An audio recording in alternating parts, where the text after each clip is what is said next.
સુરત શહેરમાં cyber crime વિરુદ્ધ પોલીસને મોટી સફળતા મળી છે. આંતરરાષ્ટ્રીય સ્તરે કાર્યરત મિલન દરજી ગેંગ સામે Gujarat control of terrorism and organisation crime act હેઠળ કાર્યવાહી કરી સાયબર ક્રાઇમ સેલે લાંબા સમયથી ફરાર આરોપીઓને ઝડપી પાડ્યા છે. સુરત સાયબર ક્રાઇમ સેલ દ્વારા કરવામાં આવેલી કામગીરી દરમિયાન મિલન દરજી ગેંગના 2 ફરાર આરોપી મયુર ઉર્ફે બેરીઓ અને વિશાળ ઉર્ફે ગોળીને ઝડપી પાડવામાં આવ્યા છે.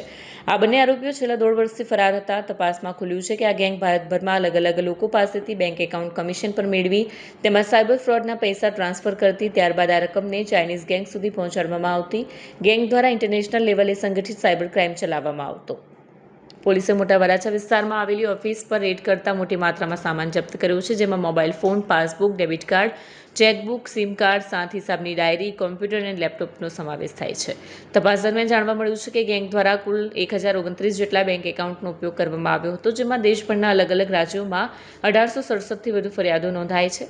આ કેસમાં અગાઉ પણ અનેક આરોપીઓની ધરપકડ કરવામાં આવી છે, જ્યારે કેટલાક આરોપીઓ દેશના અન્ય રાજ્યો જેમ કે કર્ણાટક, મુંબઈ, હરિયાણા અને તેલંગાણામાં પણ ગુનાઓમાં સંડોવાયેલા હોવાનું સામે આવ્યું છે. ગયા વર્ષમાં સુરત શહેર સાયબર સેલ દ્વારા એક કુત્સી ટોકનું કેસ નોંધવામાં આવ્યું હતું મિલન દરજી ગેંગના વિરુદ્ધ, જે દુબઈ ખાતેથી આંતરરાષ્ટ્રીય ઓર્ગેનાઇઝ સાયબર ક્રાઇમનું સિન્ડિકેટ ચલાવે છે.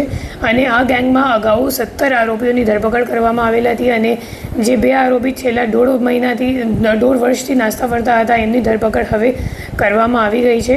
અને એ બંને આરોપીઓ વિરુદ્ધ અને આખી ગેંગ વિરુદ્ધ ટોટલ 27 અન્ય ફરિયાદો આખા દેશમાં નોંધાયેલ છે. અને એના સિવાય આ લોકો પાસેથી જેટલા પણ બેંક એકાઉન્ટ અને કિટો મળ્યું છે, તો એના સામે 1800થી વધારે NCRB કમ્પ્લેન્ટ્સ પણ આખા દેશમાં નોંધવામાં આવી છે.